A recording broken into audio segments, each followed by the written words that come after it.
Welcome to the Athens Women's Football Series live on Facebook and YouTube. My name is Shon Osimbo. This show happens every Wednesday from 9 p.m. East African time. Here's where we have conversations about women's football and its growth globally. Now, this is a countdown to the main summit, that is the Athens Women's Football Summit, that will be happening in Athens, Greece. That is next month on the 22nd and 23rd of September. So that means we have less than 45 days to go to this event, and you can get tickets of the event. Well, here's where we talk about women's football. This is so important. It's our time, as we say it in Africa. It's time for women's football to shine across the world. So the dates are there, 22nd and 23rd. You can see the ticket. Just scan the code on your screen and you can get to be part of this amazing event where we'll have all people from all walks of life who understand better the game and its growth across the continent and across also globally. And they can also explain to everyone who will be involved in that. So that is how you can get your ticket. We have a discount code. So continue. All that will be happening. We'll be giving you more details as we go on with this show. Now, quickly, this is the second episode of the Athens Women's Football Series. We started off last week. It's very monumental when it comes to the women's game. And today I'm humbled to welcome Emma Clarke. She's the chair FA National Youth Council in the United Kingdom and also the managing director of CREAS Sports Consulting. I hope I've said that right. Emma, correct me if I haven't said it right. And the topic today, quite an amazing topic and an important topic when it comes to the game, whether it's the men's game or the women's game. It's such an important topic. The topic today is the future of leadership in women's football. Welcome to the show, Emma. How are you doing today? And just talk to us. Who's Emma Clarke? Talk to us. Hello, thank you, Shon. It's a real pleasure to be here. I'm super grateful to be involved in the Athens Women's Football Series, and thank you so much for getting me involved. I'm doing really well, thank you. It's a lovely day here in England, so I can't complain.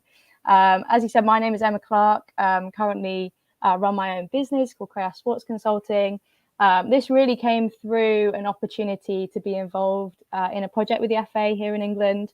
That focuses on providing more opportunities for young people to be a part of the volunteer and professional workforce in the women's and girls game.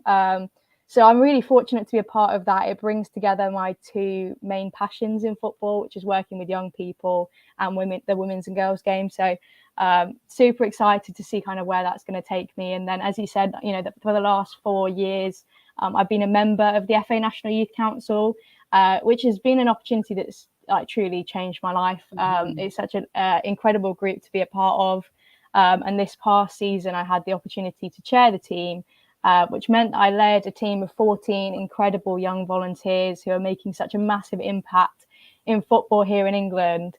And then I was also representing the voices of all young people in football in FA Council and committees at the highest level in the English game. So it's been a real journey, one that I'm really proud of. But short summary to some of the things I've been involved in, but I'm just massively passionate about football in general. Amazing. And we're at a point where people are talking about the women's game. We're seeing, people very interested. We're seeing the stadiums slowly fill up to match, the numbers we see when it comes to the men's game. What are your thoughts on the women's game and how far it has come? I mean, I think you can agree with me. It is genuinely such an exciting time to be involved. And I feel really privileged to be involved at this stage and see kind of the growth. I was waiting in a very long queue with many others to get tickets to see England versus USA at Wembley in October. And it's the first time where I was really worried I wasn't going to get tickets to a women's football match. So luckily managed to get in there. But something I always say is, I personally feel like I am a product of having female role models in women's football growing up. So something I'm really grateful to my parents for is, during my childhood, I got to watch women's football. And for me, that was so reassuring to understand my place in the game. And I never had to question that, I might have heard it from other people, but I didn't have to question that women and people like myself could belong in football, because I managed to see that and grow up with it. So it's something that I feel, there's not many people my age who can say that, and something that, I'm definitely really grateful for. And I feel like after every major tournament in the women's game, particularly after the Women's World Cup in 2015, I feel like you always hear everyone saying this is a turning point. And I see it as a build-up of momentum now. But I think especially right now here in England, the Lionesses delivered, European champions. It was incredible to kind of be in the stadium to witness that. It was very emotional. And I feel like, yes, we might talk about it being a turning point, but actually I think hopefully this is the time that the women's game is becoming mainstream. And I think the next challenge for us will be kind of navigating that world and making sure the right systems are in place to meet the demand and support players. But I don't think anyone could look at the women's game right now and go, that isn't exciting. There's so much potential and so much that is going on that can be built on. So, yeah, super grateful to kind of play a very small role in that. And I'm super excited to see what's to come. Yeah. And before we go to our topic of the day, I would just want to know the mood. How was the atmosphere like in the women's Euro game, and, England going ahead to do what they did? What was the conversation like on the ground when it came to, the people who attended? What were they talking about?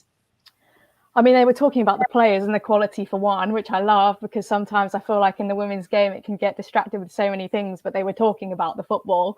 And I think that's great at one level. And then there was just a massive buzz, I think, excitement. I think in England, we love to get behind a super successful team. We don't get to, in football, this is the first time in my lifetime I've seen us kind of win a major tournament like this. So I think people were just excited to be supporting a team that seemed so together and so connected and standing for so many amazing things, but also were just incredibly successful, playing some amazing football, scoring some incredible goals.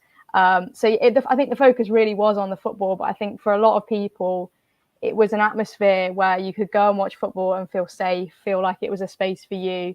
For me, you can see in a team like people who you can relate to, not on a professional athlete level, but as people, as humans, what they stand for.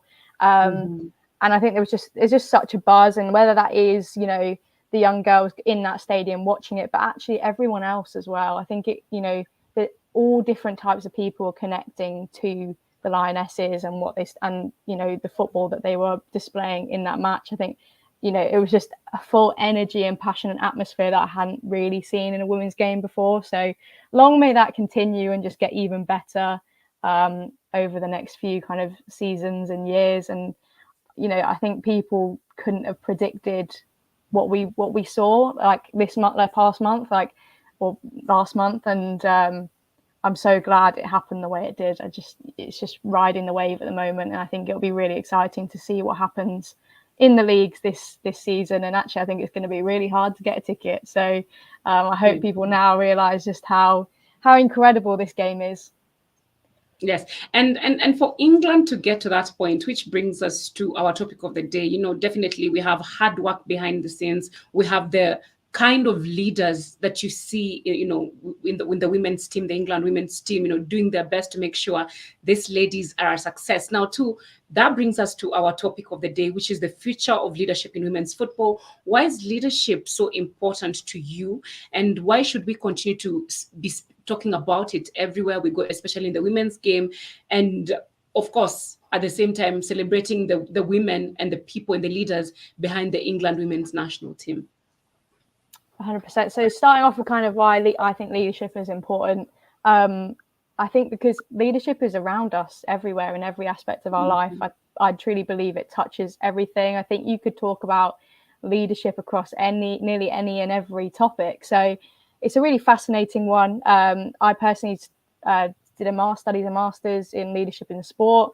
And I think my interest has really grown from there to really understand what leadership means, what those qualities are. And I don't claim to be an expert or a specialist by any means, but I love to learn, and especially learn from others. I think when you talk about leadership, and you can really pick out certain qualities and skills from others that you would love to replicate, or others that you might want to leave behind. So I've been able to meet some really fantastic people, and I think there are some really great leaders in sport. I think sport attracts some really great people with great qualities, and those who really know how to pull together like a high performing team.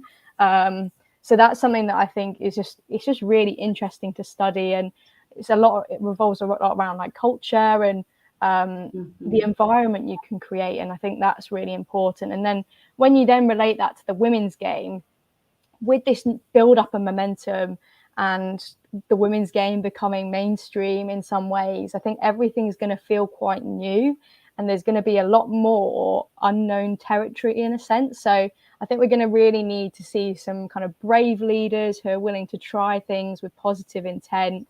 I also hope we won't have to be kind of fighting some of the same battles that we might have been doing a couple of years ago, and things like, you talk Alex Scott, if I don't know if you were able to see, like, talking about referencing, like, actually when they were trying to hold the Euros, it was really hard to find stadiums to host it and clubs to support the tournament. And I hope we won't have to be fighting those battles anymore, and actually the women's game can take up the space it deserves. So to do that, we'll need leaders who can kind of really open the door to those opportunities, and then also like bring people up with them. And something that I really strongly believe in, and there's a quote that I kind of relate to this around: a candle loses nothing by lighting another candle.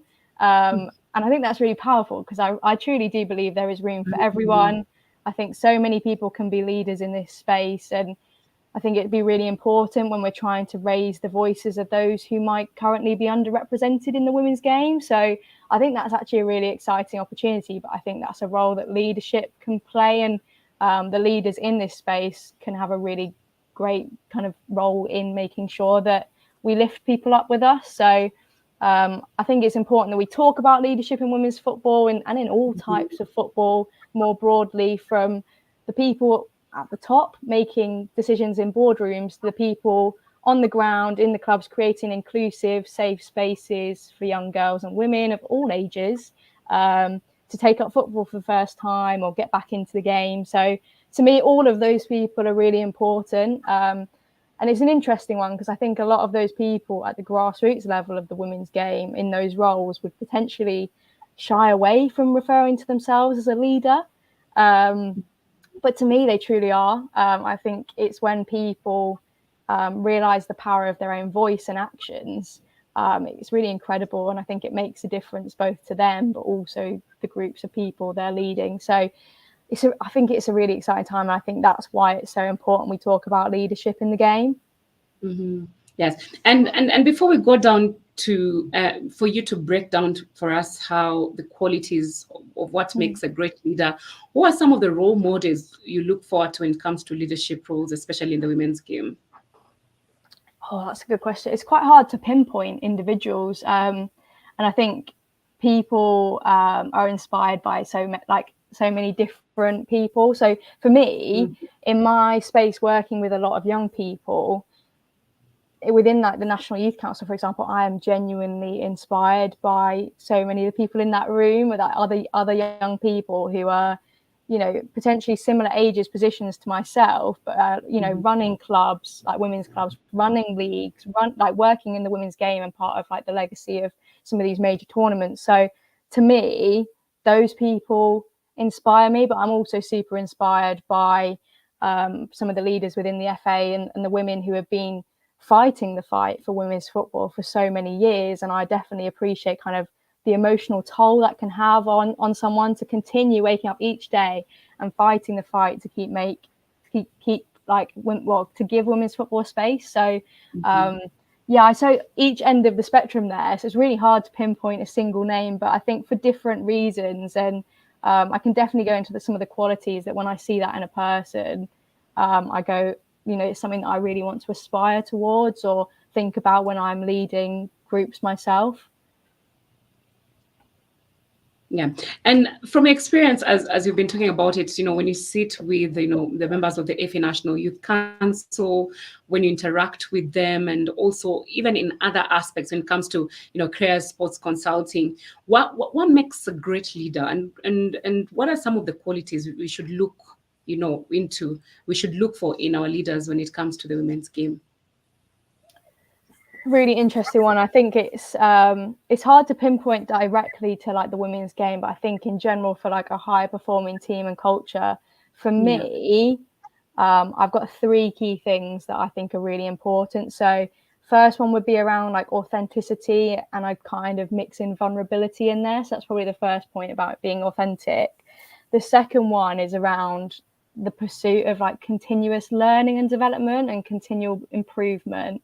And then finally, I'd talk about agility and being able to adapt and change. So if I was to break that down, to me, authenticity is really important. I think being self-aware about who you are, the better you understand your values, your identity, you then therefore kind of understand what you stand for and your boundaries.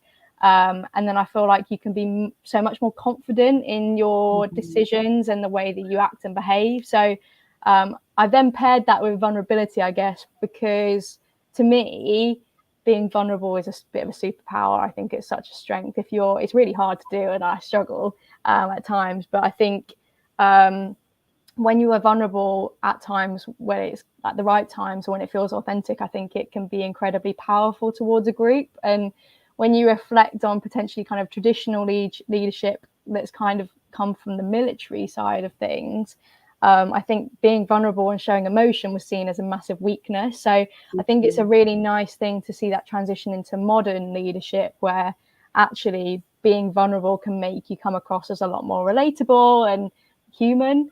And then kind of links well to, I guess, my second point, which was around continuous development and learning and that drive to keep improving. Like leaders aren't all knowing beings, they're just people. So I think, you know, Mhm. but I think what leaders do are people who are really successful leaders know their strengths and weaknesses really well. So they're willing to admit when they don't know the answer to something, which I think is a strength, but they are able to ask the interesting and necessary questions of those around them to kind of figure out the problem. And I think, you know, you don't need to know, but to being able to figure out a path to a solution is really key. And I think it's just this hunger and curiosity to learn and keep getting better is so important, because we're living in an ever changing world. Things are adapting, and I think if you don't do that, you'll just be stunting your own growth and potential if you just don't buy into Mhm. that mindset. So that's why I think that's really important, is my kind of second point. And my third one was around agility. And to me, those who adapt to change and innovate are those who are typically successful. Like there's not that many cases you can look through back time where someone is just doing the same thing repetitively and they get better results. Like that doesn't happen. So you kind of go back to then Charles Darwin's survival of the fittest, like that kind of thought process. And to me, those who can bounce back from challenges, from failures, who show resilience, and those who are willing to take a risk, I think is such a powerful skill that is definitely one that I'm trying to kind of work on. But I think also something I've seen that I think is really inspiring working with a lot of young people is we're naturally quite able to just adapt and come back and respond to Mhm. setbacks and just try something else. And the mentality of we will find a way, like that, I think that is so powerful. So those are my three things, I guess. And definitely things that are like I feel really true to what I believe in and what I think is really vital for a successful leader. But I do appreciate it can be different in each individual context. Yeah, wonderful. And Emma, when I was doing my research, I realized you're pretty young and you have achieved a lot, which is super amazing. And we at Athens Women's Football Summit, the organizing team, we are very proud of you. Talk to us why youth leaders are important too, especially in the football industry. Definitely. So, yeah, I guess I sound a bit biased talking as a 24-year-old why young people are so important, but hopefully I can go through like a next couple of points, and I hope it resonates with quite a few people. But I think initially the easiest way for people to start to understand why I'm so passionate about this is simply the fact when you break it down, young people are the largest stakeholders in football when it comes to Mhm. participation in the game everywhere. Like that is a fact. So why aren't we speaking to them? Why aren't we hearing their thoughts and voices and then working to deliver a game that meets their needs? So something we use within kind of the youth leadership world that I'm in is we use this phrase of nothing about us without us. And I just really love it. I think it's so powerful. It sums up, why young people should be consulted and involved in a really meaningful way. And then alongside this, across the game, in all other aspects, we listen to people of all ages when making decisions. And to me, young people have the energy, the passion, the skills to make a positive difference and impact on football right now, whether that be in their local communities or at a national level or across the world. And I hear a lot of talk around, we're developing young people because they're the future leaders of the game. But to me, young people can lead and are leading right now. And I don't think they need to be on the sidelines until they reach a certain age and then they're good enough. Like, there's so many people, without even thinking about age, who are having an impact in football right now. And I think starting to change that mentality in people is massive.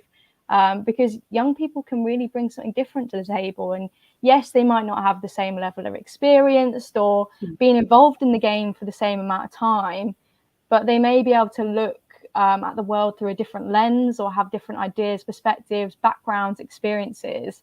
And I think by now we all understand the power of diversity of thought. And, I think it's important they're represented in those rooms. So that's why it's so important to me. And I think actually, when you get to meet some of these young people who are leading in the game, it's a bit of a no-brainer. I think some of these people are doing fantastic stuff that impacts the lives of others.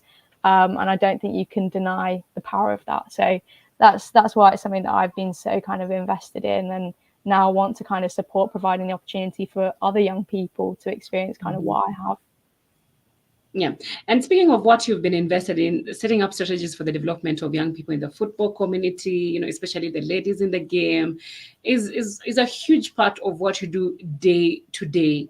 Talk to us about the journey so far, and what ways do you make sure, the voices of the young ladies in the game are heard. Even young men, they are heard when it comes to football, and how you're helping them. So just talk to us about that. 100%. So I think, when we're talking about women in the game, I think it's fairly well known that women and girls are underrepresented in all workforce roles, both volunteer and professional in football. So for us, I think it's been about showcasing the role models in the game that are working in those roles, or kind of case studies and things. I think it's worked particularly well with young people when we introduce them to people just a couple of years ahead of them, as that person is much more relatable, and it also makes their journey look a lot more attainable, because then they can follow that path too. We have a range of kind of programs that actually support young people. One that just happened last month, we did, the FA National Youth Council delivered FA Leadership Academy, which is a 12-month program but kicks off with a 4-day residential, and it's a program run by young people for young people with the support of adults. We refer to it as youth adult partnerships. It's a massive part of what we do. And we couldn't do a lot of what we do without the adult staff support that work with the team.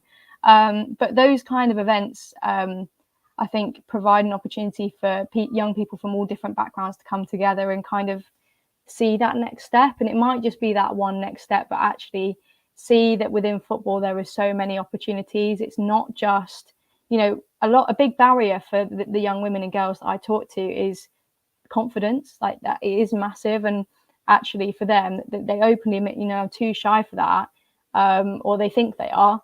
And actually most of the time it's because they are just looking at coaching and refereeing roles outside of playing. And I can understand why that could be quite daunting. It really puts you in the limelight of the game, but there are so many different opportunities in football, and I think that's what we try and say. And so a lot of our work and programs we deliver is actually around developing the individual. So we relate it to something called the social change model. So it's around developing the individual, who can then develop others and their peers, and then develop their wider communities. It kind of works as a bit of a cycle. And for us, that, you know, if we can develop their confidence, if that kind of instantly removes the barrier, and coaching in football might not be their first step, but it might be something they aspire to later on, once they've kind of had their eyes open to the opportunity and seen other women leading in the game. Like, you know, we actually, across our youth leadership programs, we actually have like, women are really well represented, really, you know, women and girls using their voices to make a difference. I think a lot of them have this mission to make others' football experiences better than theirs, and like kind of leave the shirt in the better place kind of thing. So there's this like legacy to that, and this kind of drive and fight for equality, which I think actually has motivated a lot of them to be in those rooms, to be a part of the discussion, to use their voice. So I think now our next step is actually working to make sure the spaces we create are more inclusive for young non-binary and trans individuals, so that they too can feel like they can fill these spaces with us. So I think we're hopefully on that journey, and you know, actually hopefully we can lead the way to make sure that all young people, all people in general, feel that they too can belong in football, and that there is a safe space for them in football, and it can impact them in certain ways. It can develop their skills. It can benefit them in so many different ways depending on the journey they want, and it's quite individual. So yeah, I think it's an exciting opportunity, and I think that's why I love being involved in these programs,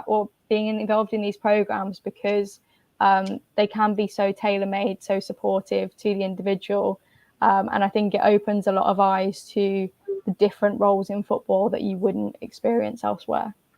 Yeah.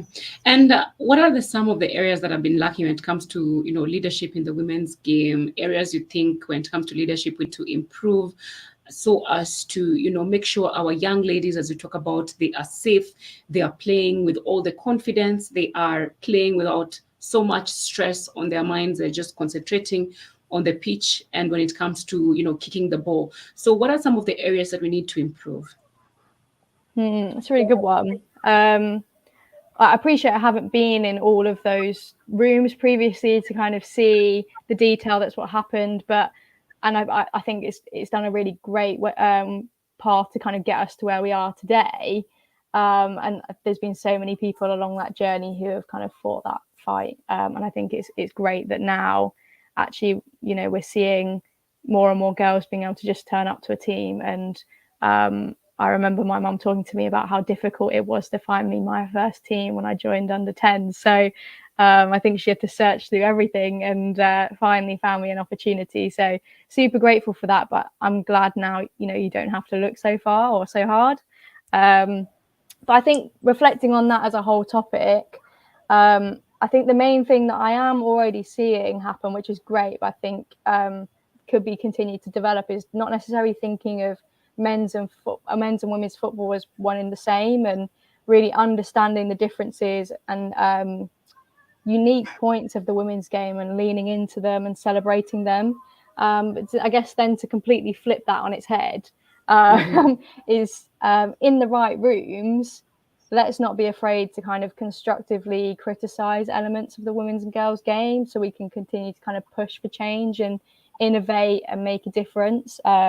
And I think that doesn't necessarily need to be done at a really public level, but I think let's keep challenging, because I think sometimes, and it kind of leads on to my second thought around this, is actually we don't need to just settle for what we've got. We can demand more and keep pushing to get the game what it deserves. And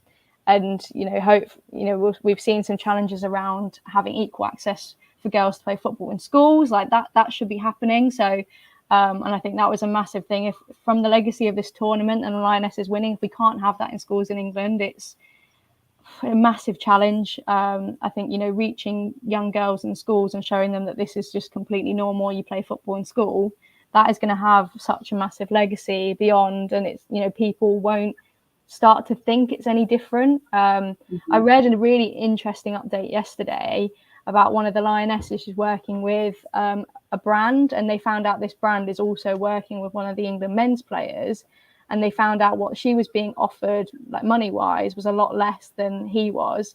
So the brand came back and offered the same amount, and then her agents reminded them that she's a European champion. And so they came back with a slightly higher offer. And we haven't been in that position before. Like, that hasn't happened. So, you know, I'm really interested to see how that develops. And I think it's great to see that people are willing and ready to fight those battles to push for that next level and not just settle for less. Like, we're here, we take up space because the women's game deserves to be, because it's fantastic for all of these reasons.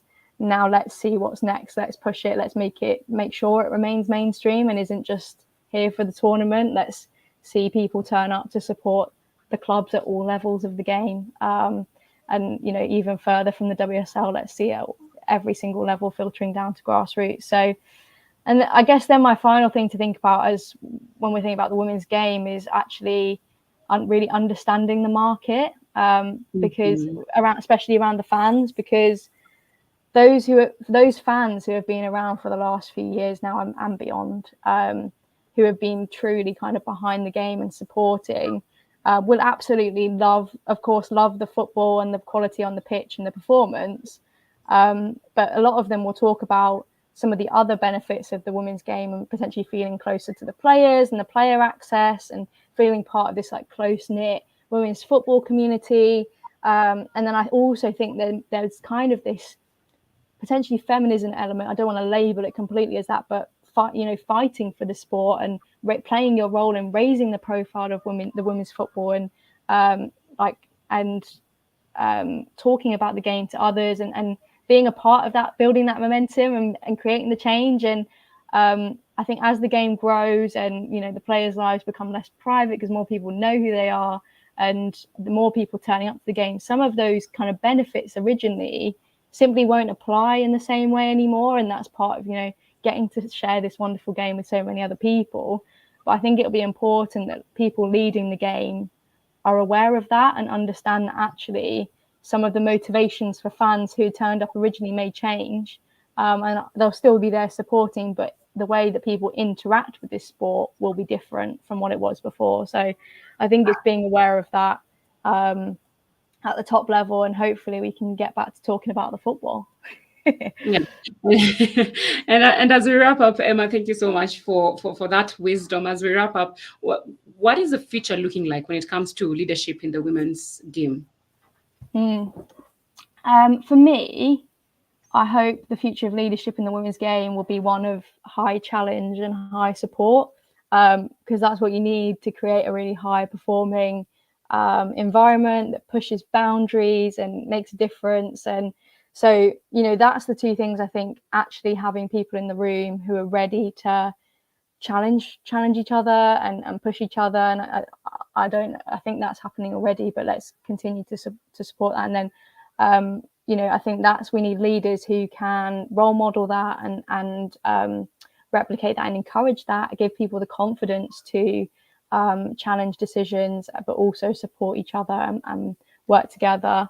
And then I also hope to see kind of more inclusive spaces in the women's game and create more spaces to support those from historically underrepresented backgrounds, those from low socioeconomic backgrounds, to not only participate in the game, but lead in the game at all levels. I think that is something that is definitely seeing a lot more focus on, but actually I think, you know, there needs to be more kind of wider scale support there. And I think that should be something that is coming up in more and more conversations as we move forward.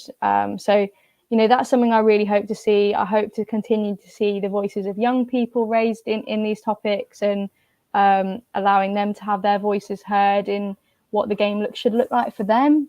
Because who knows how that will change as the women's football becomes more accessible to people of all ages. It might look different for each person. So really understanding that and listening to the voices of the people. I think it's such an exciting time. Really kind of looking forward to the future, and hopefully we can have some people willing to take some risks and try new things with some positive change or positive intent to create great change. So I think watch this space, and hopefully we'll see some of that. Yeah, and one final question: when you talk about watching this space, talk to Mm. us about the next step for Emma Clarke and CREAS Sports Consulting.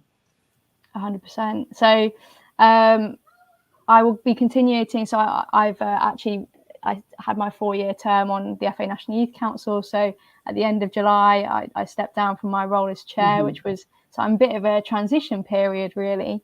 But I think it's an exciting one to kind of see what the next space is for me. I'll still be supporting youth leadership programs in football. So it went in the women's game, in particular a university program, which is I'm so excited to be a part of. And then also within my work, I'm really hoping to continue to be working on this project around providing allowing young people to be a part of the solution to be part of the women's and girls workforce. So within that program, within that project, there'll be some programs that are delivered. So I hope to be involved in that. And I think, women, two of the biggest challenges for women's football at a grassroots level, when we're talking participation wise, is volunteers and facilities. I think that's fairly well known in the community. And I think actually now people are looking at like young people and think, can they be a part of their solution when it comes to volunteers? So hopefully through these programs, we can open a lot of young people's eyes to the opportunity, get them involved, and get them thinking about their next step and seeing, potential in football. Because I think a lot of people still find it quite hard to see that career pathway or progression in the game. So for me, that is my space for now. Who knows for the future? I think as long as I'm somewhere in and around the women's and girls game, and I think I'd be incredibly happy. So yeah, that is definitely the ambition, and definitely why I decided to get involved in the football industry. So hopefully that continues to happen. Wonderful, wonderful. Thank you so much for talking to us, Emma Clarke, Managing Director, CREAS Sports Consulting, and also former chair of the FA National Youth Council. Thank you so much for just, sharing everything when it comes to leadership in women's football and also what you're doing for the young people. We're here, we're cheering you on here at the Athens Women's Football, Summit as we count down to that big event, which will be happening in September. That is on the 22nd and 23rd. And here's how you can get your tickets. You can actually scan the code on your screen right now, and there's also a discount code. Just scan that, and you can also go to the main website of the Athens Women's Football Summit, where you can get all the information. Please remember, this is where we are talking about women's football and its growth globally, what is happening, everything you want is there on the website and also on our social media pages. When you talk about inclusion, when you talk about leadership, when you talk about each and every single thing that revolves around women's football, that's why we are here as Athens Women's Football Summit. And this show is just a countdown to that main event in Athens, Greece. Once again, thank you so much, Emma Clarke, for talking to us. All the best in everything you do, and hopefully we'll get to see you soon. Thank you so much for everything, and have a lovely evening to you, Emma, and to also our viewers. See you next Wednesday. I'm Shon Osimbo. Thank you for having me.